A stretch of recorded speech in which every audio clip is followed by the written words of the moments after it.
Assalamualaikum warahmatullahi wabarakatuh. Assalamualaikum. Alhamdulillahirabbil alamin wassalatu wassalamu ala asrofil anbiya wa mursalin amma ba'du. Ahlan wa sahlan wa marhaban bihudurikum para jamaah Samara Taklim yang dirahmati Allah Azza wa Jalla. Alhamdulillah malam ini telah hadir bersama kita yang terhormat Al-Ustaz Al-Fadil Dr. Firanda Andir Syaimah Hafizahullah Ta'ala. Kajian kita malam ini melanjutkan pembahasan dari kitab Hadis-Hadis Akhlak karya Asy-Syaikh Abdul Razak Al-Badr Hafizahullah Ta'ala dengan subtema adab terhadap suami. Pada sesi yang sebelumnya kita telah membahas adab terhadap istri. Nah, sekarang giliran para istri untuk menyimak kajian malam ini dan para suami duduk manis di sebelah istri sambil mencatat ataupun merekam. Baik, para jamaah yang dirahmati Allah Azza wa Jalla, sebelum kajian ini dimulai, kami mengingatkan pada para jamaah untuk memahami dan mematuhi adab-adab dalam kajian online. Hadirkan niat ikhlas lillahi ta'ala, mencatat untuk mengikat ilmu, diharapkan menonaktifkan mic dan video selama Ustaz memberikan kajian. Dan kami juga infokan karena keterbatasan waktu, maka untuk semua pertanyaan hanya disampaikan melalui link pertanyaan yang ada di kolom chat. Nanti silakan klik linknya, kemudian isi pertanyaannya. Baik, untuk mempersingkat waktu, kami persilakan Ustaz Firanda untuk mulai. Tafadhol Maskur Ustaz. Jazakallah khair, Oji. Jazakallah. Bismillahirrahmanirrahim. Assalamualaikum warahmatullahi wabarakatuh. Alhamdulillahi ala ihsanih wa syukru lahu ala taufiqihi wa amtinanih wa asyhadu an la ilaha illallah wahdahu la syarika lahu ta'ziman li sya'nih wa asyhadu anna Muhammadan abduhu wa rasuluhu da'ila ridwanih. Allahumma shalli alaihi wa ala alihi wa ashabihi wa ikhwanih. Para jamaah Majelis Taklim Samara yang dirahmati oleh Allah Subhanahu wa taala, ikhwan dan akhwat, terutama para ibu-ibu dan kaum hawa, kaum akhwat yang dirahmati oleh Allah Subhanahu wa taala. Alhamdulillah, puji dan syukur kita panjatkan kepada Allah Subhanahu wa taala yang masih memperkenankan kita pada kesempatan hari untuk menuntut ilmu. Dan kajian kali ini dikhususkan untuk bagi para ummahat, para akhwat, baik yang sudah menikah ya.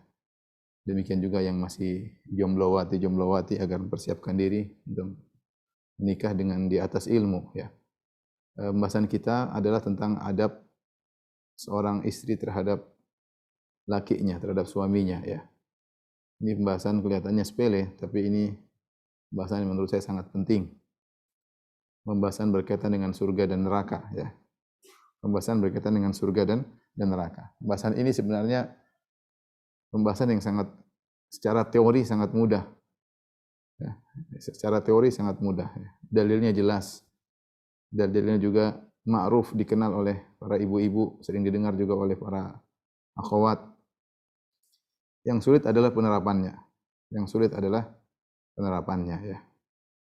Apalagi kita berbicara tentang wanita zaman sekarang yang inginnya lepas, inginnya bebas, inginnya disamakan dengan lelaki ya.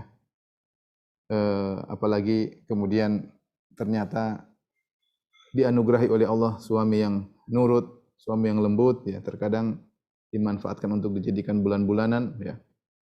Akhirnya lepas kontrol, lupa dengan hadis-hadis, lupa dengan ayat-ayat.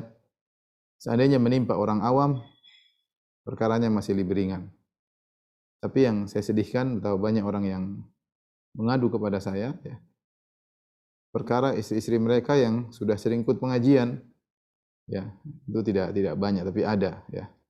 Ada wanita-wanita seperti itu yang sering ikut pengajian, bahkan menjadi panitia pengajian ya. Tetapi kalau sama suaminya jauh dari adab ya, jauh dari adab. Saya tidak tahu faktor apa, tapi intinya ini perkara yang sangat penting bagi kaum hawa, kaum ibu-ibu.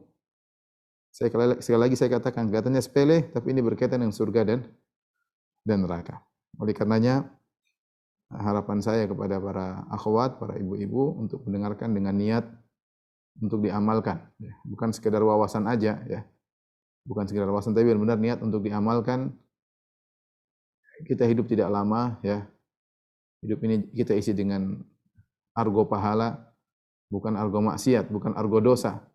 Kita ingin pahala terus mengalir. Kesempatan kita berumah tangga, kesempatan kita bisa cari pahala dengan berkhidmat kepada suami, maka kita manfaatkan sebaik-baiknya. Ibu yang dirahmati Allah Subhanahu wa taala, kita akan berbicara tentang adab seorang istri terhadap suami. Saya katakan adab ini bukan perkara sepele, tapi dia perkara surga dan neraka ya, adab terhadap suami.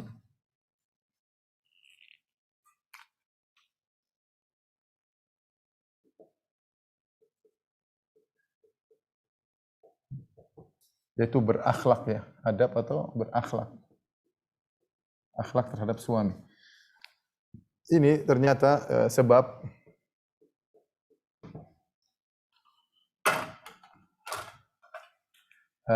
masuk surga atau masuk neraka.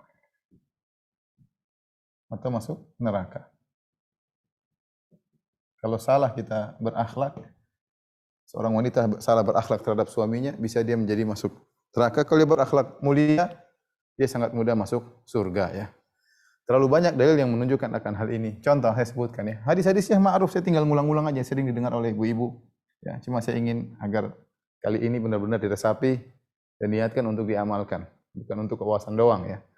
Seperti sabda Nabi SAW, "Lau kuntu amiran ahadan an yasjuda li ghairillah la amartul mar'ah antas juga di zaujiha." Yang artinya, kalau saya boleh perintah seorang untuk sujud kepada selain Allah, aku perintahkan, kalau boleh, tapi enggak boleh, perintahkan wanita sujud kepada suaminya. Kalau boleh ya tentunya. Tapi tentu ini tidak boleh ya. Kenapa? Karena li'idhami haqqihi alaih, karena betapa besar hak seorang suami terhadap istri. Sampai para ulama menjelaskan, di antaranya Syekhul Islam Ibnu Taimiyah rahimahullahu taala, seorang wanita kalau sudah menikah, maka dia lebih harus taat kepada suaminya daripada kedua orang tuanya. Ini sudah sering saya sampaikan. Kenapa bisa demikian? Mungkin sebagian wanita protes, ya Ustadz, suamiku baru kenal saya beberapa bulan, baru saya menikah dengan dia. Ayah dan ibuku merawatku sejak kecil, pengorbanan, kemudian sekarang ketaatan berpindah, lebih taat kepada daripada ayah dan ibuku. Jawabannya iya, itu syariat Allah Subhanahu wa taala. Allah meletakkan syariat tersebut, Nabi SAW meletakkan syariat tersebut karena ada maslahat besar yang dilihat oleh syariat. Bahwasanya keutuhan rumah tangga, ketaatan istri kepada suami ini sangat penting dalam membina masyarakat madani, kata orang. Ya, masyarakat Islami. Dibutuhkan ada rumah tangga yang berjalan dengan baik, yang di mana suami sebagai pemimpin, istri tunduk kepada suami, yang mengerti akan hak-hak suami. Sampai-sampai demi kemaslahatan ini, karena itu namanya masyarakat dibangun di atas dari rumah, skala rumah tangga. Ya. Demi untuk mencapai kemaslahatan ini, sampai syariat meletakkan kalau seorang wanita sudah menikah, dia harus lebih taat kepada suaminya daripada kedua orang tuanya. Hadisnya jelas ya, hadis ini. Walau kuntu amiran ahadan yasjudu li ghairillah, amartul mar'ata an tasjuda li zawjiha. Kalau dia taat kepada suaminya, maka sebab besar dia masuk surga. Kalau dia tidak taat kepada suaminya, sebab besar dia masuk neraka jahanam ya. Seperti juga dalam hadis Nabi sallallahu alaihi wasallam ya. Hadis yang masyhur juga ya. Nabi sallallahu alaihi wasallam mengatakan dalam hadisnya bahwasanya wanita idza salatil mar'atu khamsaha ya. Salatil mar'atu khamsaha wa shamat syahraha wa ata'at zawjaha dan hasanat farjaha qila laha udkhil jannata min ayyi babin min abwabil jannati syi'ti. Jika seorang wanita salat 5 waktu ya, salat 5 waktu. Enggak usah salat sunnah, enggak usah salat witir, enggak usah salat malam, enggak usah. Shamat syahra, puasa Ramadan. Sudah ini aja. Enggak usah puasa sunnah, enggak usah puasa Syawal, enggak usah puasa Arafah, enggak usah, sudah puasa Ramadan doang. Menjaga kemaluan, tidak selingkuh, tidak punya hubungan dengan laki-laki lain. Yang penting ini ata'at zaujah, taat kepada suami. Dikatakan kepadanya, masuklah engkau surga dari pintu mana saja yang kau kehendaki. Mudah sebenarnya ya. Nah, wanita wajar dia mengurus suami tidak gampang. Ngurus suami, berkhidmat kepada suami, tahan perasaan, ngurus anak-anak, sehingga seandainya dia tidak sholat sunnah, syariat kasih uzur. Memang tugasnya berat, tapi dia harus berjuang. Saya tidak pungkiri suami bekerja, tapi istri tidak kalah berat pekerjaan di rumah ya. Dia ngurus anak-anak, kadang-kadang ngurus pendidikan mereka, ya kadang-kadang ngurus kebersihan rumah, kadang-kadang ngurus suami ya. Ini berat, sehingga seandainya dia sholat 5 waktu saja, enggak sholat yang lainnya. Kemudian dia puasa Ramadan saja, tidak puasa-puasa yang lainnya. Dia jaga kemaluannya, tidak selingkuh, tidak punya hubungan sama laki-laki lain. Yang penting dia taat kepada suaminya, maka dikatakan padanya, udkhulil jannata min ayyi babin min abwabil jannati syi'ti. Masuklah kau surga dari pintu mana saja yang kau kehendaki. Menunjukkan pahalanya sangat besar. Dan hadis yang masyhur juga ya, hadis yang masyhur. Ketika ada seorang wanita datang kepada Nabi sallallahu alaihi wasallam, kemudian dia bertanya-tanya kepada Nabi, maka Nabi tidak ada kaitannya, tapi Nabi ingin nasihat kepada wanita ini. Kelihatan wanita ini semangat bertanya tentang agama. Maka Nabi arahkan kepada perkara yang lebih penting daripada itu semua bagi sang wanita. Nabi tanya sama dia, "Adzatu ba'lin anti?" Padahal dia tadi ngobrol sama Nabi bicara lain. Dia bukan sedang mengeluhkan suaminya. Dia bukan sedang curhat tentang suaminya, enggak. Dia sedang bertanya kepada Nabi masalah agama. Tapi Nabi SAW melihat ada perkara penting harus diketahui oleh wanita ini. Kata Nabi, "Adzatu ba'lin anti?" Kau punya suami? Engkau punya suami? Anti punya suami? Kata wanita tersebut, "Na'am, iya saya punya suami." Nabi SAW bertanya, bagaimana sikapmu terhadap dia? Apa jawaban wanita ini? Perhatikan. "Ma'alu juhdan illa ma'ajaztu anhu." Ya, kata dia, la alu juhdan, kata wanita tersebut, la alu juhdan, ya, illa, la alu juhdan illa ma ajaztu anhu.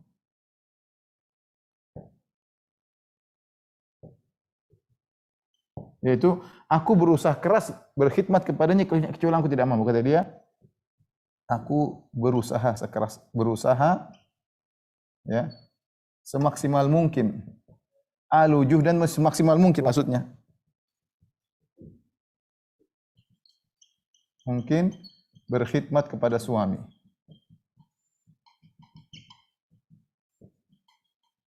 Kecuali yang aku tidak mampu, berarti. Kata dia, illa ma ajaztu anhu. Ya. Kecuali yang aku tidak mampu.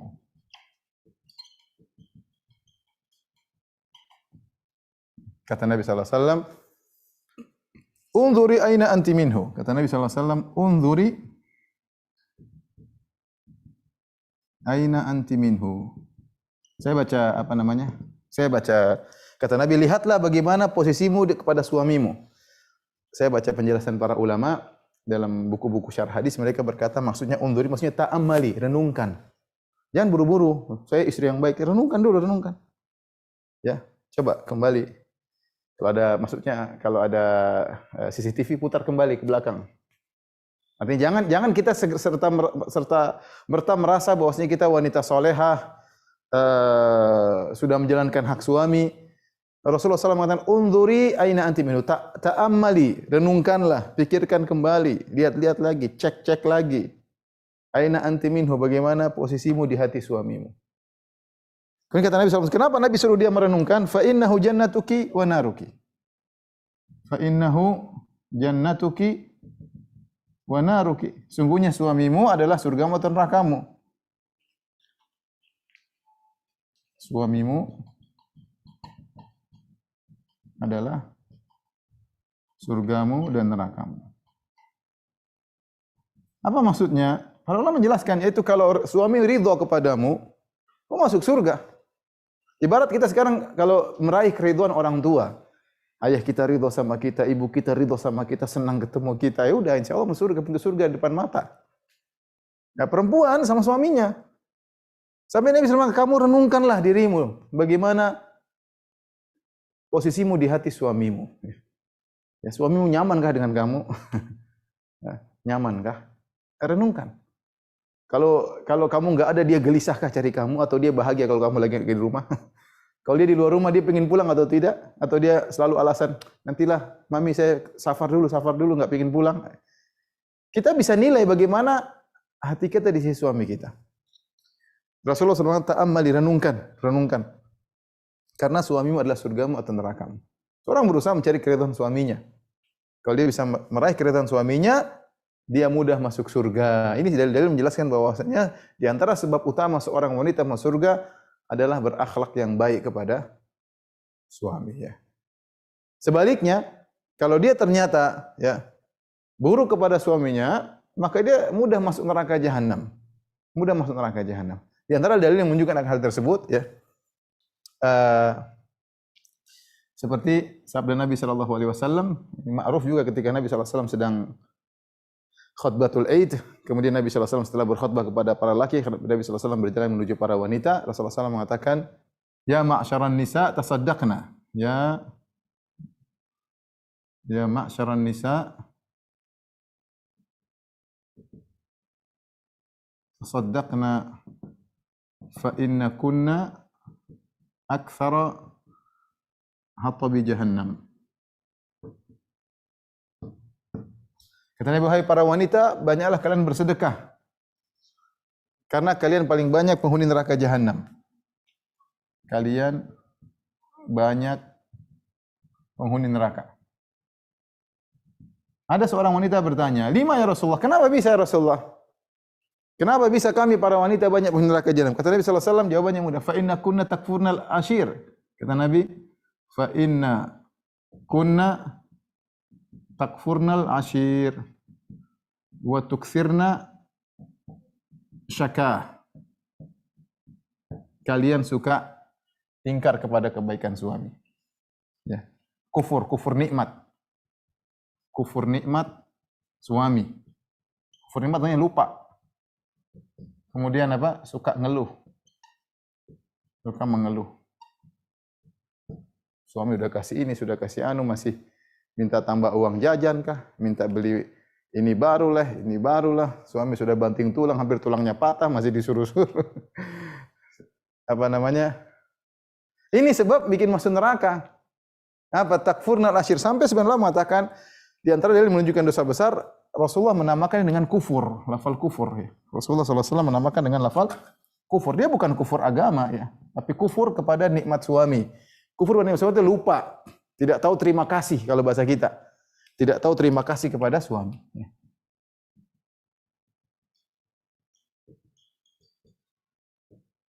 Seakan-akan semua yang suami lakukan itu kewajiban dia. Tidak ada rasa bersyukur, tidak ada terima kasih, tidak ada penghormatan. Ini paling sebab utama mudah sekali masuk neraka jahanam. Sangat mudah sekali membuat orang masuk neraka jahanam. Maka ibu-ibu hati-hati ibu. Sikap terhadap suami ini pengaruh surga atau neraka. Wa tukthirna syakah, suka mengeluh. Hati-hati.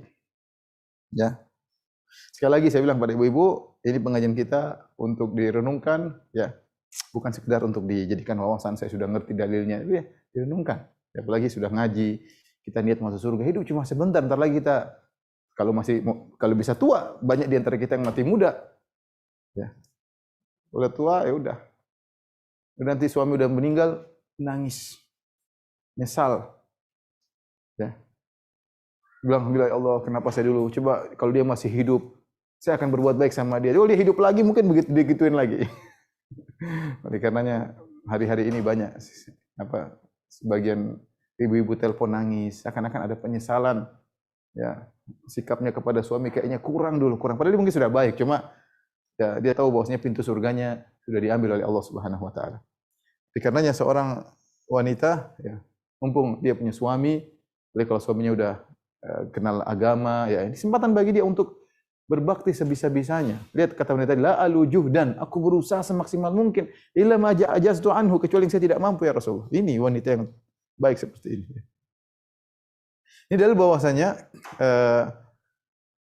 sikap yang salah kepada suami ya merupakan dosa besar. Seperti dalil yang lain seperti kata Rasulullah SAW, salah satun ya la la tarfa'u salatahum la turfa'u salatuhum fawqa ru'usihim shibran. Kata Nabi ada 3 orang yang solatnya tidak naik di atas kepalanya, solatnya tidak terima. 3 orang solatnya tidak diterima.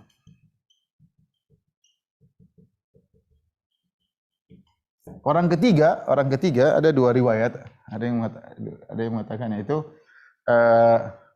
imra'atan batat wa zawjuha anha karih.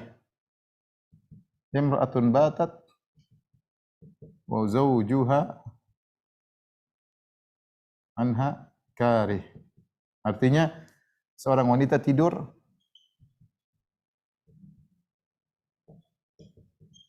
sementara suaminya jengkel. Ini tentu maksudnya kesalahan pada istri. Kalau suaminya yang salah dia jengkel enggak urusan ya. Tapi ini kondisinya istri yang salah, enggak masalah apa ya. Istrinya cuek aja tidur, suaminya marah-marah dibiarin dia tidur ya. Ini tidak diterima salatnya. Ya. Dalam riwayat yang lain, imra'atun asat zaujaha hatta tarji. Ya. Wanita yang membangkang suaminya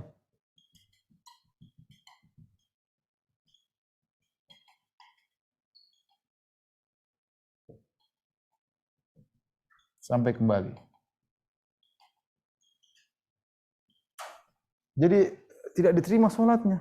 Ngambek sama suami 2 hari, 3 hari, seminggu, kabur ke rumah orang tua, kabur ke rumah teman, lari ke apartemen teman. Ya. Dia yang salah padahal. Ya. Sholatnya tidak diterima. Sholat malam, sholat fardu, kasihan ibu-ibu ya. Oleh karenanya seorang hati-hati ya. Ya, sering-sering minta maaf sama suami. Ini kalau suami maafin selesai deh. Tapi kalau suami enggak maaf, dendam dalam hatinya, meskipun tidak ungkapkan. Apalagi suami-suami orang Indonesia, Masya Allah, orangnya lembut-lembut ya, ngalah-ngalah tapi dalam hati dendam. Ya, nyimpen dalam hati. Sebenarnya orang ungkapin, dia suka dia ungkapin. Ada dia disimpan dalam hati, tapi dendamnya sampai cepat tua ya. Sebagian laki-laki cepat tua gara-gara istrinya. Cepat kena jantung, cepat darah tinggi ya. Kasihan. Saya kalau dapat keluhan dari sebagian orang-orang yang datang ke rumah, kasihan banget ya. Kalau udah menderita di rumah itu kayaknya kasihan, kayaknya dunia ini enggak ada artinya. Dia di rumah istrinya ngomel-ngomel, tidak dihargai. Allah musta'an. Mudah-mudahan ibu-ibu tidak seperti ibu wanita solehah insyaallah. Baik, yang berikutnya contoh ya tentang wanita yang tidak mau memenuhi ajakan suaminya, idza da'a rajulun imra'atahu ila firasyi fa'abat fabata ghadban la'anat malaikah hatta tusbih ya. La'anat hal malaikah. Ini hadis ibu-ibu juga udah pada tahu. Hatta tusbih. Wanita yang tidak memenuhi panggilan suaminya, wanita yang tidak memenuhi panggilan suaminya untuk digauli ya, dilaknat malaikat. Dalam riwayat yang lain ya, illa alladhi fis sama' sakhitan illa alladhi kana fis sama' sakhitan 'alaiha. Yang di langit Allah murka sama dia. Ini saya ingin jelaskan bahwasanya adab terhadap suami, akhlak yang terhadap suami bukan perkara yang sepele, bukan perkara yang sepele ya. Dia sebab masuk surga. Kalau seorang berakhlak mulia kepada suaminya, mudah dia masuk surga. Kalau dia berakhlak buruk, dia juga masuk neraka. Nah, sekarang kita akan jelaskan adab-adab tersebut, membantu ibu-ibu untuk saling mengingatkan di antara ibu-ibu ya, supaya bisa menjadi istri yang solehah. Tolong dihapus.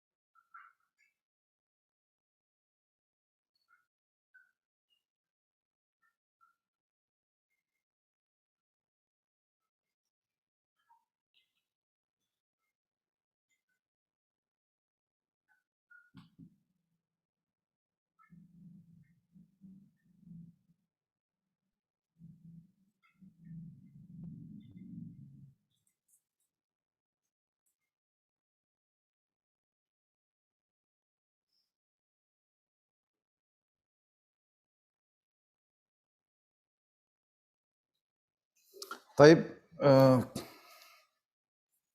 adab umum ya. Adab umum. Nanti ada kita adab khusus. Adab umum termaktub dalam beberapa hadis tentang sifat wanita-wanita terbaik ya. Tentang sifat wanita terbaik. Semuanya berkaitan dengan hubungan dengan suaminya. Di antaranya hadis Nabi SAW, khairu nisaikum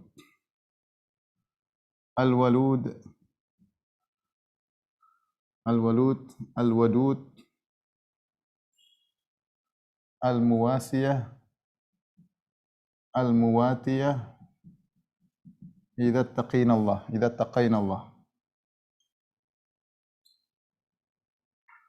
Ini kata Nabi SAW, sebaik-baik wanita, khairun nisa, sebaik-baik wanita. Ini wanita terbaik di sisi Allah Subhanahu wa taala. Siapa sebaik-baik wanita tersebut? Al-walud. Al-walud itu mau beri banyak anak kepada suaminya. Artinya kalau memang berkesempatan artinya. Ya, memberi wanita subur ya. Memberi banyak anak kepada suaminya. Artinya dia siap. Ya, siap untuk punya anak banyak ya. Kecuali ada halangan lain cerita ya. Kalau ada halangan lain cerita. Saya pernah ketemu kawan, saya bilang, "Mas, berapa sih? Enggak terlalu tua. Berapa, Mas?" "Anak cuma sekian, Ustaz." "Kenapa?" "Istri saya capek, Ustaz." Kata istri saya, "Kalau kamu mau punya anak, gantian kamu yang hamil." Katanya. Ada-ada aja. Ya kalau ada halangan dan cerita ya, ada halangan nggak ngerti dulu atau hukumnya, banyak teman-teman yang nggak ngerti ya. Tapi kalau dia mampu, suaminya pengen punya anak banyak dan dia mampu, ibadah, ini ibadah. Karena Rasulullah menyebutkan, khairun nisaikum al-walud. Al-wadud yaitu al-mutahabbibah, al-wadud. Al-mutahabbibah ila zawjiha. Ila zawjiha, yaitu selalu ingin mencari kecintaan suaminya. Selalu mencari kecintaan suaminya. Artinya apa? Dia berusaha ya dengan sikap yang mulia, dengan penampilan yang baik, dengan manja-manjanya, dengan itu pokoknya itu perempuan lebih jago lah masalah begitu ya.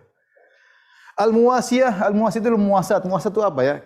Menghibur. Kalau ada istrinya sedih, suaminya sedih, dia hibur. Suami lagi marah-marah, dia tenangkan. Namanya al-muwasiyah. Dia punya uang, dia kasih sama suaminya, "Mas lagi sedih, ini ada mahar, ambil aja Mas, ambil lagi," misalnya. Makanya sebagian ulama mengatakan al-muwasiyah bil mal. Sebagian ulama menafsirkan al-muwasiyah, muwasiyah ternyata menghibur, menghilangkan duka nestapa suami sebagai pelipur lara ya. Al-muwasiyah itu pelipur lara bagi suami. Bukan nambah masalah bagi suami. Suami udah pusing dari kantor, diomel-omelin, dimarah-marahin. Di kantor diomelin bos, di rumah diomelin apa? Diomelin sama istri ya. Sampai ada kemarin lelucon, saya ditelepon sama teman, "Ustadz, kemarin ada orang pas PPKM keluar." Saya kira dia serius nih, padahal dia bercanda ya. Terus ditegur sama petugas, "Bapak sudah tahu PPKM corona lagi ganas, kenapa keluar rumah?" Kata bapak itu, "Karena di rumah istri saya lebih ganas daripada corona."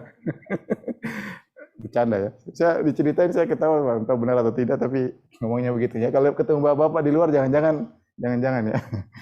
Bercanda ikhwan ya. Al-muatiyah, jadi pelipur lara bagi suami, bukan bikin masalah, tambah jengkel suami, tambah pening suami, tambah naik pitam ya. Al-muatiyah ini penting Ibu, al-muatiyah. Al-muatiyah yaitu yang apa? Yang berusaha selalu sepakat dengan suami. Sepakat dengan suami. Ini usahakan ibu-ibu. Ya, kalau ada apa-apa sepakat. Kalau bisa setuju, jangan enggak setuju. Yang sedikit enggak lah. Baru disampaikan sedikit enggak. Baru sampai sedikit enggak. Jangan. Itu bukan sifat wanita yang disukai oleh Allah Subhanahu wa taala. Itu wanita buruk. Wanita yang terbaik adalah al-muwatiyah. Berusaha sepakat. Nanti dia sepakat dulu, nanti belakangan, "Oh tapi Mas bagaimana kalau begini?" Baru kasih masukan, "Bagaimana kalau begini? Kayaknya gimana Mas ya?" Tapi dia langsung menunjukkan sepakat, harusnya begitu. Apa ide suami langsung sepakat, jangan langsung sedikit-sedikit bantah, sedikit-sedikit nolak. Sedikit-sedikit, ya kamu ke sana saya ke sini. Enggak bisa begitu. Ya. Al-muwatiyah. Idza taqaina Allah, syaratnya dia bertakwa kepada Allah, harus ikhlas kepada Allah Subhanahu wa taala. Ini perlu perjuangan. Ini perlu perjuangan, bertakwa kepada Allah. Tidak gampang melakukan ini semua. Ini butuh takwa. Butuh takwa. Ibu, maksud saya kehidupan ini ya berbakti sama suami bukan perkara mudah memang. Ya butuh ketakwaan, butuh kesabaran. Nanti akan sampaikan insyaallah penutup tentang ayat masalah ini, tapi intinya ini butuh ketakwaan. Kalau enggak bertakwa enggak bisa, susah. Maunya ikut hawa nafsu, maunya membanggang sama suami, enggak mau nurut sama suami, sebagaimana seperti itu ya. Tapi ini hadis pertama tentang wanita terbaik. Hadis kedua, Rasulullah SAW pernah bersabda juga, khairun nisaikum allati idza nazarta ilaiha sarratka wa idza amartaha ata'atka wa idza ghibta anha hafizatka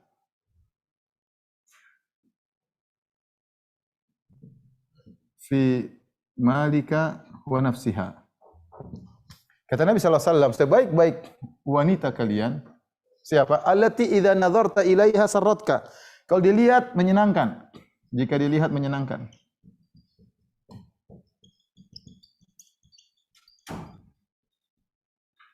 Kalau dilihat istri tersebut, segera pening bisa hilang.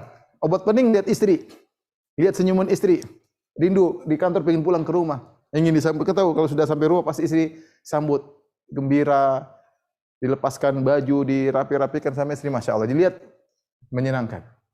Ini yang kata sebagian ulama doa, Rabbana hablana min azwajina wa dzurriyyatina qurrata a'yun. Ya Allah anugerahkanlah kepadaku istri yang qurrata a'yun, yang kalau dilihat enak, menyenangkan. Kita duduk ngeliatin dia, Masya Allah, alhamdulillah, saya bersyukur punya istri kayak kamu. Ya, bukan kalau lihat, aduh, udah sumpek niatnya, ya, aduh repot deh. Maka seorang wanita berusaha kalau suaminya lihat gembira, ya bisa kelihatan lah, itu tidak bisa, itu masalah hati, tidak bisa dibohongin. Suami lihat kita senang, itu sudah berarti insya Allah ciri-ciri wanita penghuni surga, ya insya Allah. Idza amartaha, kalau kau perintah dia taat. Ini susah, agak susah ya. Tapi sabar. Wa idza ghibta anha, kalau engkau lagi tidak bersama dia, hafizatka fi malika wa nafsiha. Kalau kau tidak ada, lagi safar, engkau ya, lagi tidak di rumah, lagi safar misalnya, hafizatka fi malika wa nafsiha, dia jaga diri. Jaga diri, jaga hartamu.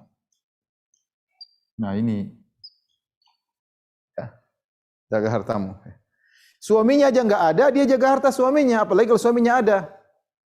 Sebagian wanita ada suaminya, diambil hartanya, tidak dijaga, apalagi suaminya enggak ada. Ini suaminya enggak ada, dia jaga dirinya, dia tidak kontak sama laki-laki macam-macam, tidak selingkuh, tidak kontak sama teman-teman lama, tidak dengan alasan reuni dan macam-macam, bikin suaminya cemburu, jengkel, enggak. Dia jaga dirinya. Dia tahu suaminya punya hak. Dia punya hak. Ya. Tapi yang ketiga kita sebutkan, ala ukhbirukum binisaikum min ahli jannah. Kata Nabi sallallahu alaihi wasallam, ala ukhbirukum binisaikum min ahli jannah. Maukah aku kabarkan kepada kalian tentang wanita-wanita kalian yang penghuni surga? Siapa? Al-walud, al-wadud, al-a'ud. Al-a'ud. Allati idza zulimat. Ya. Wanita penghuni surga di antaranya al-a'ud, yaitu suka kembali, selalu kembali. Selalu kembali ke suaminya. Yang menakjubkan di sini dalam sebagian riwayat, idza ghadiba, kalau suaminya marah, dalam sebagian riwayat idza dzulimat. Saya baca buku-buku hadis, idza dzulimat, jika dia dizalimi oleh suaminya. Artinya syariat menyuruh dia untuk mengalah. Orang paling utama dia mengalah adalah suaminya. Orang paling utama bukan orang yang paling pertama dia tentang suaminya. Tentang suaminya baik, kemudian dia jadikan bulan-bulanan, dia habisi. Justru orang yang paling utama dia cari keridhaannya adalah suaminya. Sama kalau kita kadang-kadang kita ribut sama orang tua kita tahu orang tua kita yang salah, kita minta maaf, Ibu kita, bapak kita, aduh maaf bu. Padahal kita tahu ibu kita yang salah, bapak kita yang salah. Tapi kita disuruh oleh Allah untuk mencari keridhaan orang tua. Maka kita yang minta maaf. Dalam hadis ini disebutkan allati idza dzulimat. Kalau sang wanita tersebut dizalimi oleh suaminya, maka dia pun datang kepada ja'at ila zaujiha, kemudian datang kepada suaminya, fa wada'at yadaha fi yadi zaujiha. Maka dia letakkan tangannya di tangan suaminya. Kemudian dia berkata, la adzuqu ghamdan hatta tarda anni. Kata dia, ya, la adzuqu ghamdan hatta tarda anni. Aku tidak bisa tidur, aku tidak bisa tenang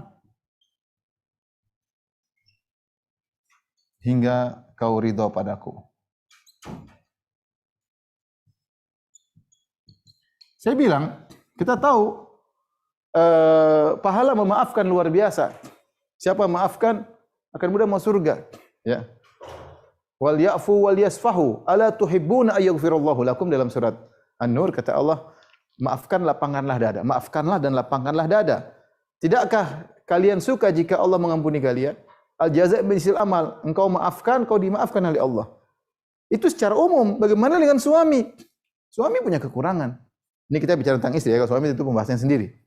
Dia bilang suami punya kekurangan, maafkan dia. Bahkan dalam hadis ini, hatta idza dzulimat, bahkan dia yang suaminya yang salah, dia yang terzalimi, tapi dia berusaha mencari keridhaan suaminya. Nah, ibu-ibu ini adalah adab-adab umum ya, berkaitan dengan sikap terhadap suami. Ya, ini semua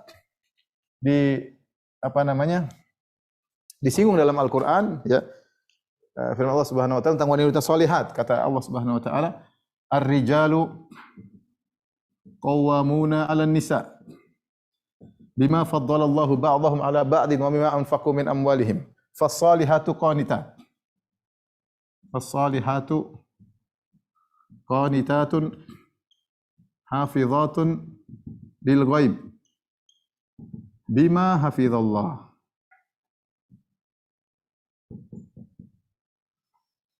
Kemudian wallati takhafuna, nanti kita lanjutkan deh. Ini dulu.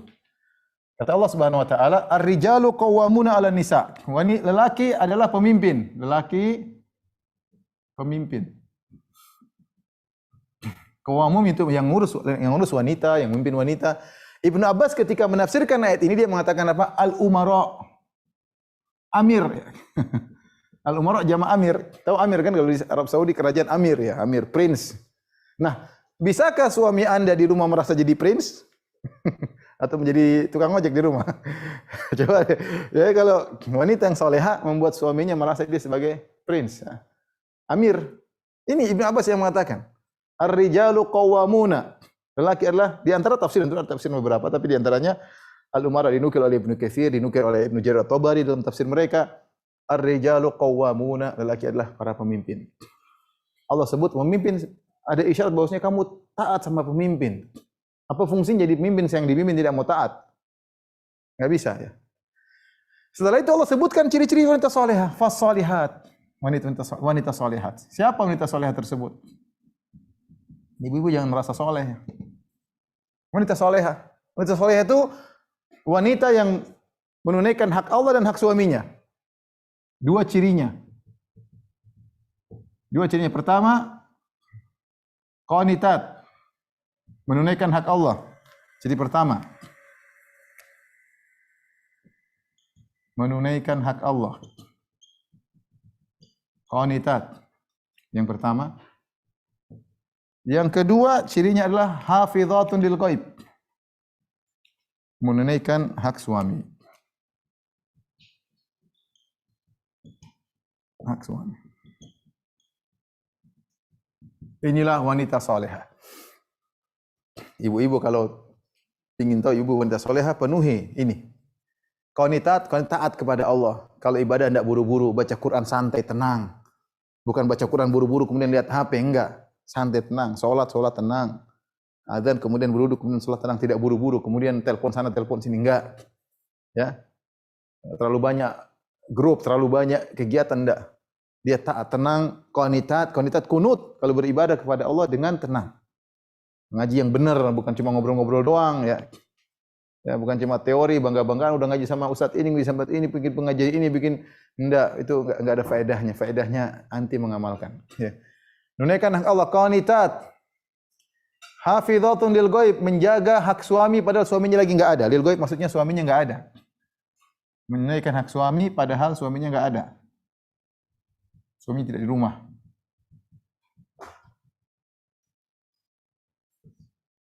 Yang perlu anti perhatikan sini, Allah mengatakan bima hafizallah, dengan penjagaan Allah. Penjagaan dari Allah.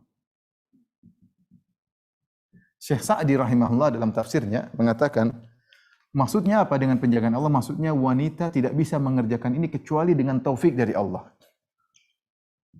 Tidak bisa melakukan hal tersebut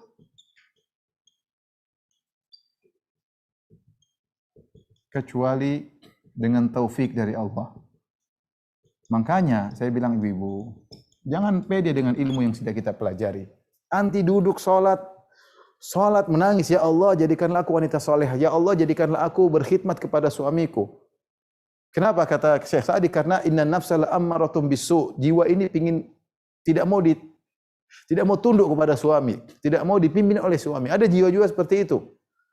Oleh karena minta kepada Allah agar diberi taufik kepada Allah bisa menjadi wanita salehah. Ciri utamanya ini taat sama Allah, taat sama suami. Jaga hak suami meskipun suami tidak ada. Tidak usah buat terlalu banyak teori, tidak usah terlalu banyak hafalan, tidak usah macam grup sana, grup sini dapat mumtaz macam-macam. Tidak. Anti bisa enggak jadi seperti ini? Ini wanita salehah. Kesimpulan dari apa yang kita sampaikan. Inilah adab paling utama kepada suami. Itu tadi adab-adab global, kita akan sebutkan sekarang adab-adab yang ringkas yang saya rasa sudah pada tahu semuanya, cuma kita detailkan sedikit ya. Ibu yang dirahmati Allah Subhanahu wa taala, ada beberapa adab-adab yang diperhatikan oleh seorang istri terhadap suaminya ya. Di antaranya tentunya berusaha berhias di hadapan suami, ya, karena itu di antara fungsi sebagai seorang istri untuk menundukkan pandangan suami, karena di antara fungsi pernikahan kata Nabi sallallahu alaihi wasallam, fa innahu aghaddu lil basar wa ahsanu lil farj. Pernikahan itu menundukkan pandangan dan juga menjaga kemaluan, ya. Maka seorang wanita menunaikan tujuan tersebut, makanya dia rapi, yang harum, ya. Sampai Nabi sallallahu alaihi wasallam dalam satu hadis, ya, ketika Nabi sallallahu alaihi wasallam ingin menikahi seorang wanita, Nabi kirim Ummu Sulaim dalam Musnad Imam Ahmad dengan sanad yang hasan. Maka Nabi kirim Ummu Sulaim untuk ngecek, kata Nabi sallallahu alaihi wasallam, "Unzuri ila urkubaiha wa shummi awaridaha." Kata Nabi, wahai Ummu Sulaim, coba kau lihat bagian bawah kaki sang wanita, ya, mungkin dari itu bisa ketahuan sifat-sifat yang lain. Wa shummi awaridaha, cium di sekitar bau mulutnya, kata Nabi sallallahu alaihi wasallam. Artinya masalah kebersihan ini sangat penting. Jangan sampai seorang wanita sudah cantik tahu-tahu mulutnya jigong semua, ya, sehingga ngobrol enggak enak, ya. Ababnya itu enggak enak dicium. Jadi seorang wanita berusaha kalau dia ketemu suaminya selalu harum. Bagaimana caranya? Pokoknya pikirkan gimana caranya selalu harum. Bangun tidur kalau bisa bangun tidur dulu sebelum suami, sehingga suami ketika lihat dia sudah dalam kondisi cantik dan dalam kondisi sudah harum, ya. Usahakan demikian, ya. Di antara adab-adab yang perlu diperhatikan. Di antara adab-adab juga berkhidmat kepada suami, contohnya menyiapkan baju, ya, menyiapkan pakaiannya, menyiapkan alat mandinya misalnya. Lihatlah Aisyah radhiyallahu taala anha mengatakan, kuntu utayyibun Nabi sallallahu alaihi wasallam, aku memakaikan parfum pada Nabi sallallahu alaihi wasallam. Aisyah yang pakaikan parfum. Aisyah yang pakaikan parfum, ya. Ada seorang mungkin Masya Allah kaya raya, pembantunya ada 20, pakai parfum sendiri. Harusnya istrinya yang pakaiin, membantu 20, enggak ada yang pakai parfum, dia pakai parfum sendiri. Istri yang pakaiin dong. Aisyah radhiyallahu anha wanita salehah, tiru Aisyah yang pakaiin parfum. Untuk utayyib Nabi sallallahu alaihi wasallam, ya. Inda ihramihi, ketika Rasulullah mau ihram, Aisyah pakaikan parfum. Kemudian juga Aisyah radhiyallahu anha yang menyisir rambut Nabi sallallahu alaihi wasallam, ya. Ya. Kana turajjilu Nabi sallallahu alaihi wasallam ya. Wa hiya haid. Dalam hadis disebutkan ketika Nabi sallallahu alaihi wasallam sedang iktikaf, kemudian Aisyah radhiyallahu anha menyisir rambut Nabi sallallahu alaihi wasallam. Masalahnya kita sisir rambut suami, karena memang rambutnya ada, bisa disisir. Rambut Nabi kan rambutnya panjang ya. Kalau rambut suami enggak punya rambut ya sudah, kalau botak ya enggak usah disisirin. Nanti dia disangka ngejek ya. Tapi kalau rambutnya panjang sisirin, dapat pahala. Dicontohkan oleh Aisyah radhiyallahu taala anha ya. Adab-adab sederhana. Adab sederhana seperti itu ya. Ya, saya sering sampaikan, saya punya kawan cerita dia punya istri 3 ya. Kawannya. Siapakah dia? Tidak perlu tahu ya. Intinya dia punya istri 3. Dia bilang, Ustaz, istri saya semua cantik. Jadi saya sayang sama semua. Dia satu saya sangat sayang, Ustaz. Kenapa? Dia sangat perhatian sama saya, sangat care sama saya ya. Jadi kalau saya mau pulang ke rumah, dia sudah telepon, Papa mau makan apa atau Abi makan apa.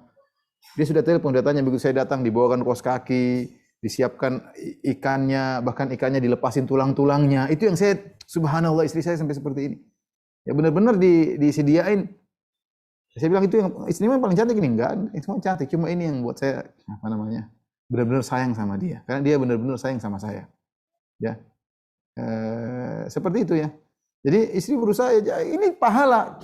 Memang apalagi kadang-kadang mungkin jengkelkan suaminya disuruh ini enggak mau nurut-nurut, disuruh gini. Ingat, anti sedang cari pahala. Berdoa sama Allah tadi. Kata Allah Subhanahu wa taala, bima hafizallah. Kalau anti tidak berdoa sama Allah, anti enggak bisa ngerjain. Jengkelin suami, jangan sekali Ustaz saya sudah kasih tahu enggak mau denger. Sudah bilang jangan pakai baju ini, pakai baju itu. Kalau bilang pakai lagi, jengkelin. Dia nanti berdoa sama Allah, sabar. Ini ladang pahala. Mesti ladang pahala jauh-jauh. Cari orang miskin jauh-jauh, cari anak yatim jauh-jauh, cari janda jauh-jauh. Ini pahala di rumah suami tidak diperhatikan. Suami tidak diperhatikan. Fasalihat, apa ciri salihata dijaga suami, khidmat kepada suami. Ya. Kemudian di antara adab, misalnya yang ma'ruf kalau suaminya ingin berhubungan maka dia harus layani. Idza da'a ar-rajulu imra'atahu idza da'a ar-rajulu imra'atahu ila firasyihi fa abad fa bata ghadban la atahna malaika hatta tusbih. Ini sudah sering sampaikan. Kalau seorang laki-laki ingin berhubungan sama istrinya harus siap. Allah berfirman, nisa'ukum harthul lakum. Istri kalian adalah sawaladang kalian. Artinya datangi sawaladang kalian kapan saja terserah. Istri harus mengkondisikan diri ya. Meskipun dia mungkin enggak mood misalnya. Ya tentunya suaminya harusnya berusaha menghidup agar dia bisa mood, agar bisa berhasrat juga, tapi itu bukan syarat. Istri harus mood, harus hasrat ya. Suaminya harus dikasih tahu juga, Mas kalau bisa begini, kasih masukan. Tapi dia hasrat enggak hasrat, ya, mungkin dia sudah menopause, hasratnya sudah hilang, enggak tahu, tetap dilayani suaminya. Tetap dilayani suaminya perkara urgen terutama di zaman sekarang. Suami anti sering ketemu wanita di luar yang bisa saja hasratnya tergerak gara-gara melihat apanya. Kalau suami anti kerja di kantor, jangan tanya. Wanita-wanita di kantor pasti nggak ada wanita kantor baru bangun tidur langsung pergi ke kantor. Pasti dia macak setengah jam baru ke kantor. Itu untuk apa? Untuk dilihat oleh suami anti. Apalagi kalau suami anti direktur, wah kepala bagian, jangan tanya. Pasti perempuan kalau ketemu dia pasti senyum, enggak ada yang muka masam seperti anti. Semuanya pasti apa? Senyum. Ini bosnya gimana? Senyum, murah senyum, luar biasa. Kalau ternyata suami anti pulang ke rumah antinya ya enggak harum, enggak cantik, enggak perhatian. Baju bau bawang, bau ompol, repot. Repot. Maka kapan suami berhasrat? Berusaha layani ya. Berusaha layani ya. Terserah mau jam 3 malam, mau jam 3 siang, jam 1:30, 1:1/4. Kalau bisa dilain-lain itu pahala ya. Pahala ya kalau bisa ya, Mas, nanti Mas. Ya kalau enggak bisa tolak baik-baik. Mas, bentar Mas ya bagaimana kalau nanti malam? Oh, ini enggak apa sayang. Oh, enggak apa. Mas ini apa tiap hari kan? Jangan begitu ya. Jangan begitu ya. Kalau tolak dengan cara yang lembut, minta keridhaannya enggak ada masalah ya. Enggak ada masalah. Makanya dalam hal ini Rasulullah SAW tekankan, seakan-akan sebenarnya Rasulullah berbicara 1400 tahun yang lalu sallallahu alaihi wasallam. Seakan-akan Rasulullah sudah tahu bahwasanya ya sebagaimana hadis-hadis Rasulullah mengabarkan akan ada wanita kasiyatun ariyat berpakaian tapi telanjang. Kondisi ke depan semakin parah. Aurat terumbar di mana-mana ya. Istri bantu suaminya menundukkan pandangannya. Bantu suaminya bertakwa kepada Allah. Bantu suaminya agar tidak terjerumus dalam dosa. Layani suaminya. Cari pahala. di sisi Allah Subhanahu wa taala. Kesempatan suami masih hidup.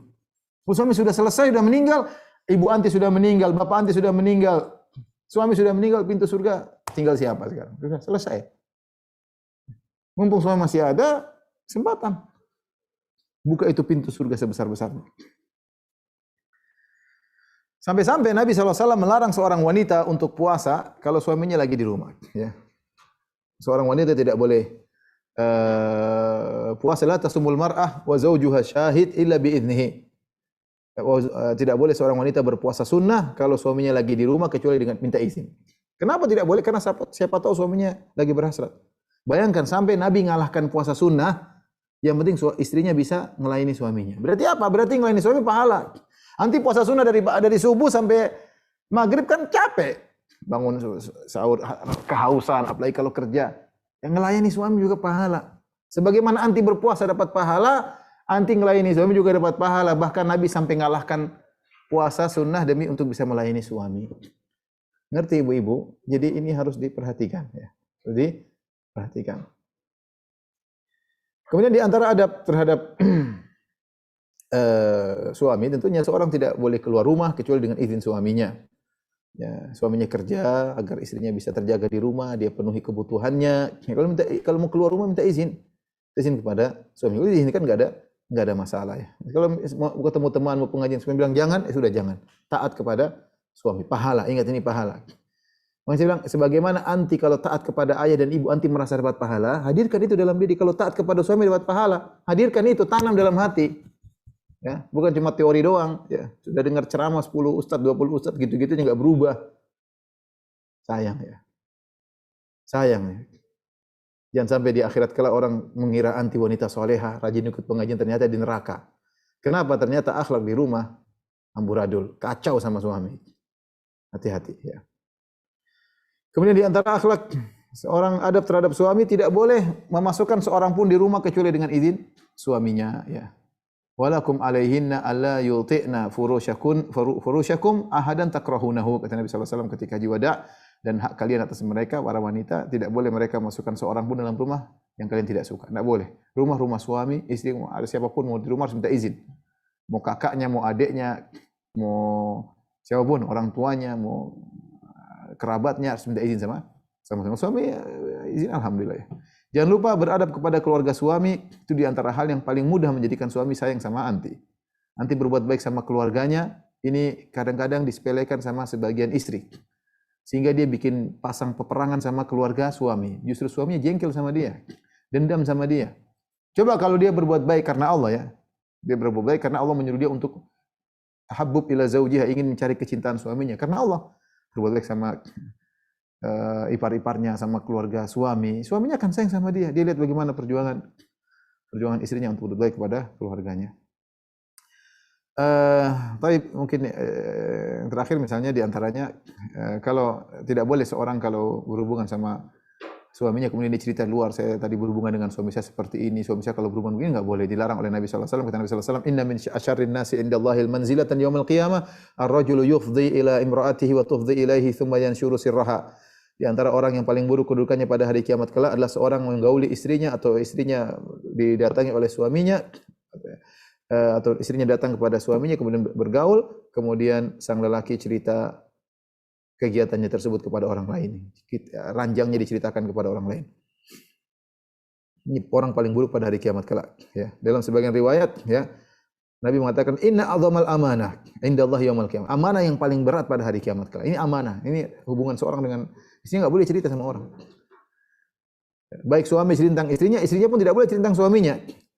Dalam hadis kata Rasulullah SAW, la'alla rajulan yaqulu ma yaf'alu bi ahlihi, wa la'alla imra'atan tukhbiru bima fa'alat ma zawjiha. Bisa jadi kata Nabi ada seorang laki bercerita tentang apa yang dilakukan terhadap istrinya, dan bisa jadi seorang wanita tukhbiru bima fa'alat ma zawjiha. Dia mengabarkan kepada temannya tentang kegiatan ranjang dia dengan suaminya. Kata Nabi, fala taf'alu fa inna madzalika mithlu syaitan laqiya syaitana. Jangan lakukan hal tersebut, itu perumpamannya seperti setan laki-laki ketemu dengan setan perempuan fi thariq, di tengah jalan, faghashiha, kemudian dia gauli di tengah jalan, wan nasu yanzurun, orang pada nonton semuanya ya. Nonton semuanya. Baik, ini saja rekan-rekan yang mati Allah Subhanahu wa taala, terutama para ibu-ibu, para ummahat, para akhwat, para jomblowat. Semoga bisa menjadi istri yang salehah. Jadikanlah kehidupan rumah tangga suami sebagai pintu surga, sebab untuk masuk surga. Cari keridhaannya, berdoa kepada Allah. Bangun malam, ya Allah jadikan aku wanita salehah yang sabar dengan suamiku, apalagi suamiku menjengkelkan. Ya Allah, berdoa supaya bisa menjadi istri yang saleh. Allah alam bisawab. Ini saja yang disampaikan. Ada yang bertanya, saya persilakan. Masya Allah. Jazakallah khair, wabarakatuh taufik Ustaz atas ilmu dan materi yang telah disampaikan. Taib, Ana izin lanjutkan ke sesi tanya jawab Ustaz. Ya, silakan. Oke, di sini ada Akhi Safar yang akan membacakan pertanyaan-pertanyaan. Akhi Safar, ahlan wa sahlan Akhi. Ahlan bika. Masya Allah, ini luar biasa temanya nih Akhi. Masya Allah. Temanya menyenangkan suami ya. Tapi yang nanya kebanyakan akhwat nih Ustaz. Iya, nah, suami nggak usah tanya, yang tanya ibu-ibu lah. Jangan. Tapi di belakang aja Ustaz. Iya, suami duduk manis aja kata Mas Oji tadi. Silakan. Assalamualaikum Ustaz. Waalaikumsalam warahmatullahi wabarakatuh. Ini banyak pertanyaan, kurang lebih sudah ada 43 pertanyaan Ustaz. Ya, pilih 5 aja. Ane coba gabungin aja Ustaz ya. 5 ya. Saling berbagi nih. Jadi intinya begini Ustaz. Banyak di antara jemaah kita yang akhwat ini mengadukan kondisi suaminya. Kondisi suaminya itu pertama, ada yang sudah berlaku kasar sampai melayangkan tangannya kepada sang istri, ada yang kondisinya suka marah-marah, ada yang kondisi suaminya itu suka memandang sesuatu yang haram, ada yang sudah berzina, ada yang susah dibangunkan untuk sholat, ada yang sudah sering meninggalkan sholat, gitu ya. Ada lagi kondisi-kondisi suaminya sudah tidak mau mencari nafkah lagi secara nafkah penghasilan gitu Ustaz ya. Dan mungkin ada yang masih merokok, tidak mau mendengarkan kajian, diajak kajian susah gitu ya. Nah, kondisi-kondisi suami seperti ini banyak sekali yang diadukan Ustaz. Mungkin kurang lebih sama seperti itu Ustaz. Tapi pertanyaannya kalau Anda coba rangkum, bismillah ya, itu ada 3 Ustaz. Bagaimana caranya sang istri untuk menasehati suami dengan kondisi demikian? Dan kedua, apakah dengan kondisi suami seperti itu sang istri tetap harus patuh kepada suami? Dan ketiga, dalam kondisi bagaimana atau sejauh mana kondisi suami yang parah gitu ya, sehingga istri boleh minta cerai Ustaz. Jadi ada 3 Ustaz. Bagaimana menasihati suami? Kalau suaminya masih parah seperti itu, apakah tetap harus patuh? Kalau masih tetap parah, kondisi bagaimana sang istri boleh sampai minta cerai? Tafadhol Ustaz. Ya Allah. Kurang lebih 20 pertanyaan terus gabung jadi begitu Ustaz. Pertanyaannya berat sekali ya. Masya Allah. Ya. Cocok untuk Saya cuma bilang, ibu sabar ya, sabar berusaha berdoa kepada Allah. Membangun rumah tangga tidak mudah ya. Sudah berjalan, sudah bertahun-tahun. Perbaiki kalau bisa ya. Perbaiki, jangan membuyarkan yang sudah dibangun selama ini ya. Sabar ya.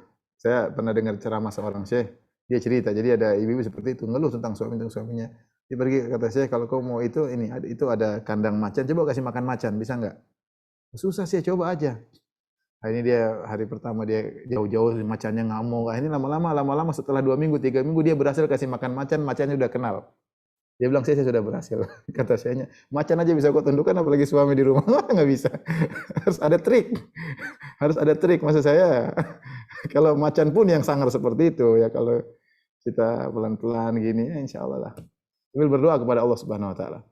Ya tentu tidak bisa kita jawab dengan terperinci. Ada kondisi tertentu, kalau suami memang sudah tidak bisa diharapkan, maksiat tingkat tinggi, tidak bisa diperbaiki. Ya. Tidak ada yang sempurna ya. Tidak ada yang sempurna. Suami kita tidak sempurna, istri pun tidak sempurna. Ada kekurangan-kekurangan yang bisa diperbaiki. Yang masih diharapkan bisa perbaiki. Ya, kita perbaiki. Kita tahu kita tidak sempurna, suami tidak sempurna, istri tidak sempurna. Tapi ada memang kondisi yang sulit, seperti mungkin, mohon maaf, misalnya suami terjebak narkoba. Berulang-ulang nggak bisa, ya sudah, ini lain cerita. Dia nggak bisa menjalankan kewajiban sebagai suami. Anak-anak kita terpengaruh misalnya, itu lain cerita. Contoh suami berzina berulang-ulang. Ya, sudah ditegur nggak bisa, ini lain cerita ya. Kita ingin menyelamatkan diri kita, tidak ingin punya suami seorang pezina misalnya. Ada hal-hal yang ya banyak orang terjerumus, tapi masih bisa diperbaiki, masih bisa diomongin ya, kita bersabar ya. Berusaha diperbaiki. Itu saja mungkin saya sampaikan. Allah alam bisawab. Baik, Ustaz. Selanjutnya bagaimana? Jadi selama ini, habis ini selamat belajar kasih makan macan ya, insya Allah berhasil. Kalau macannya masih nggak nurut, apa kita harus Itu lain cerita nanti. Itu mesti private ya, Ustaz ya, karena Iya, private ya. situasional sekali, Ustaz ya. Baik, Ustaz. Kalau suaminya lebih mengutamakan kebutuhan keluarganya, yaitu orang tua suami dan adiknya, dibandingkan menafkahi istrinya. Kalau hal seperti ini bagaimana, Ustaz? Kalau ternyata dia kekurangan, dia kasih masukan sama suami. Mas, saya tahu kau ingin berbuat baik sama silaturahim, mumpung ibu masih hidup. Saya dukung, Mas. Tapi jangan sampai kita kekurangan, kau punya anak. Tapi kalau kita sudah pas-pasan, sudah dikasih, sudah cukup, hanya mungkin kurang, nah itu lain cerita ya. Kita tunjukkan kita dukung sama suami. Kalau perlu kita ingatkan, Mas, ibumu sudah dikasih belum?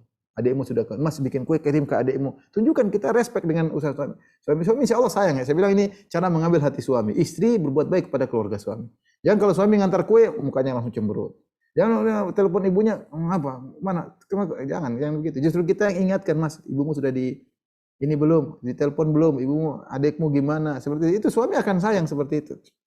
Lain halnya kalau tadi suaminya kasih keluarganya sementara istrinya sampai kurus, kurang makan misalnya, itu lain cerita. Tapi kalau suaminya masih gembrot, masih gemuk, santai aja, nggak ada masalah. Nggak usah. Tinggal alhamdulillah HP pulsa masih ada, masih bisa kontak, insya Allah lah. Hikmat aja. Beri kesempatan suami berbakti kepada orang tuanya. Sambil didekati ngomong, Mas, anak perlu, Mas. Nggak apa. Insya Allah. Kita kalau mendukung suami berbakti, insya Allah kita juga kecipratan pahala. Kecipratan juga pahala ya. Sebagian dari dua pasangan terkadang sebagian ibunya sudah meninggal, bapaknya sudah meninggal, mereka saling bahu-membahu untuk berbaik kepada ayah, kepada mertua. Mudah-mudahan dia juga kebagian pahala berbakti. Wallahu a'lam bishawab. Baik, Ustaz. Ya. Sekarang kebalikannya, Ustaz. Bagaimana kalau seandainya seorang istri itu malah membenci ibu mertuanya, Ustaz? Dia lebih patuh pada orang tuanya dibandingkan suami. Nah, suami sudah berusaha mendidik dan menasihati, cuma istri masih keras hati, menolak nasihat. Suami ingin menceraikan tapi masih kepikiran anak-anak. Nah, bagaimana sikap kita, Ustaz, sang suami? Ini sih kita pengajian buat ibu-ibu, bukan buat bapak-bapak ya. Nanti dia tunggu episode yang lain deh. Kalau saya jawab ya suruh sabar, nasihati ya, suruh dengar ceramah, mudah-mudahan berubah ya. Sabarlah, kita ini hidup bukan di zaman tabi'in, kita hidup di zaman 2021 yang lagi pandemi, lagi macam-macam ya. Orang pengajian kurang, macam-macam latar belakang yang berbeda. Ya. Saya bilang kalau lagi di Saudi misalnya ada syekh ditanya, Syekh, suami saya nggak sholat, minta cerai. Kalau di Saudi begitu, karena memang itu kondisi sudah kondisi pengajian. Kalau ada suami tidak sholat ya parah banget. Kalau di sini beda, mungkin dia dulu juga tidak sholat sama suaminya, ini baru ngaji. Ya. Mungkin jawabannya berbeda. Maksud saya kita hidup di kondisi yang Indonesia ya beginilah. Ini ilmu mulai berkembang, alhamdulillah. Kita dimudahkan ya, bisa pengajian, bisa dengar pengajian, banyak sarana ya. Kalau suami masih begini, istri masih begini ya, itu anggaplah itu sarana kita untuk berdakwah. Dakwahi dia. Dakwah didengar, mau ceramah di masjid juga nggak ada yang dengar, mending ceramah sama istri, waktu didengar. Dinikmati aja. Nanti kalau ada kondisi yang memang sudah tidak bisa dihadapi lagi, sudah puncak ya, diskusi sama ustadz privat. Kalau memang tidak bisa lagi ya cerai nggak ada masalah. Tapi itu langkah yang sangat jauh. Baik, mungkin pertanyaan terakhir, Mas Safar. Baik, Ustaz. Ini masalah cari nafkah lagi, Ustaz. Bagaimana apabila kondisinya si istri itu harus mencari nafkah, tapi kondisinya si istri harus meninggalkan suami karena beda kota. Kondisi gini mana, Ustaz, menyikapinya, Ustaz? Saya ada hukum namanya darurat. Darurat itu kalau memang tidak ada, suami sudah berusaha. Dia tahu, kadang suami sudah berusaha. Saya pernah hadapi kasus seperti itu ya. Ada 2 orang waktu kita buka konsultasi, 2 orang laki-laki perempuan, suaminya kerja sudah berusaha tapi gaji cuma 1 juta. Istrinya kerja di kantor gaji 3,5 PNS kalau nggak salah 3,5 atau 4 juta. Dia pingin berhenti, anaknya ada, tapi ini nggak bisa. Suaminya bukan tidak berusaha, sudah berusaha. Sementara dia harus tanggung keluarganya, itu duit bukan buat mereka berdua tapi ada juga buat keluarganya. Sambil nangis, saya bilang udahlah, mau gimana? Yang penting kamu berjaga diri, ingat punya suami. Jangan tentang gajimu besar kemudian nggak remeh suami ya, tetap menjadi istri yang solehah ya. Ini namanya darurat, mau diapain. Ada misalnya ada orang wanita suaminya meninggal atau dicerai, saya mau kasih makan dia. Kalau kita bilang misalnya di sebagian adat, misalnya saya mohon maaf, misalnya kalau di Arab Saudi mereka punya kabilah, itu kabilahnya pasti kasih makan kabilah. Di sini kan mungkin nggak ada sistem kabilah, mungkin ada enggak. Ya kalau dia janda merana, nggak ada yang ngurus. Nggak ada yang ngurus ya. Ya akhirnya dia kerja, ya nafkahi anak-anaknya. Ya kita bilang darurat, kita mau bilang nggak boleh gimana? Kalau bilang nggak boleh, tanggung jawab, kasih makan. Kalau enggak ya gimana? Yang penting dia bertakwa kepada Allah Subhanahu Wa Taala. Harus kerja, dia bertakwa kepada Allah, ya menutup aurat, tidak sembarang berbicara sama laki-laki. Ada urusan seperlunya. Kalaupun ikhtilat dia menjauh, jangan ketawa tiwi sama suami orang dan lain-lainnya ya. Berusaha bertakwa, sering lagi di kantor telepon suami, Mas gimana kabarnya, sehingga ada selalu connecting dengan apa? Suami. Intinya ya berusaha bertakwa semampu mungkin. Wallahu alam bishawab. Demikian saja pada para jamaah Majelis Taklim Samara. Insyaallah kita ketemu lagi kesempatan yang lain. Kurang lebih saya mohon maaf. Wabillahi taufiq wal hidayah. Assalamualaikum warahmatullahi wabarakatuh. Waalaikumsalam warahmatullahi wabarakatuh. Jazakumullah khair wa barakallahu fikum Ustaz Firanda dan tim UFA Official. Masya Allah, ilmu yang sangat bermanfaat sekali dan semoga kami semua dapat terus menuntut ilmu dan terutama mengamalkannya. Semoga Allah Azza wa Jalla senantiasa memberikan hidayahnya kepada kita, melindungi kita sekeluarga dari fitnah dunia, dan kita selalu istiqomah dalam menuntut ilmu. Amin amin ya Rabb. Alhamdulillah, selesai sudah kajian malam ini bersama yang terhormat Ustaz Dr. Firanda An-Nurja M.A. Hafizahullah Ta'ala. Atas nama Majelis Samara Taklim, mohon maaf bila ada kekurangan. Jazakumullah khair wa barakallahu fikum. Sampai jumpa di kajian online berikutnya insyaAllah. Untuk informasi lain, silakan follow IG, YouTube, Facebook, Samara Taklim. Baik, kita tutup dengan membaca doa tasawuf majelis. Subhanaka Allahumma wa bihamdika ashhadu an la ilaha illa anta astaghfiruka wa atubu ilaik. Wabillahi taufiq wal hidayah. Wassalamualaikum warahmatullahi wabarakatuh.